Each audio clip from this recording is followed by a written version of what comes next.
let me just say, because I want to, on this podcast, encourage people to travel to Egypt.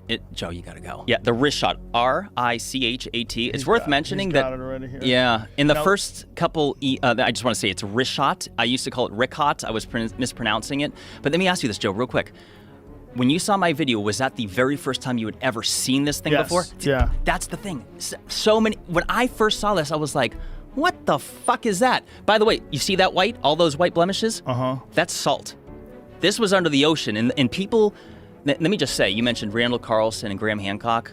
I love them. And I know for sure that they don't particularly think this is the site for a few different reasons.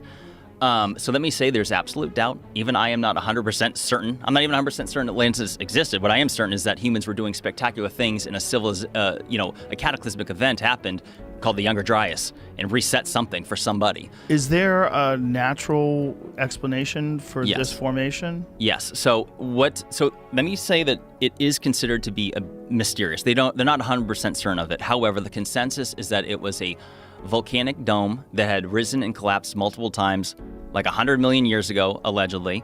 I say allegedly, I'm not necessarily disagreeing with that. I'm just saying I would like to know where sometimes they get these figures from. Like, explain to me why it was 100 million years ago and not 99 or 98, because here we are talking about how crazy things changed in just the last 12, 13,000 years.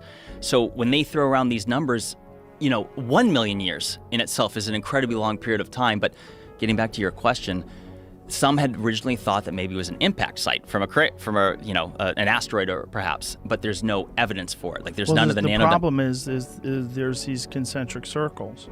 I like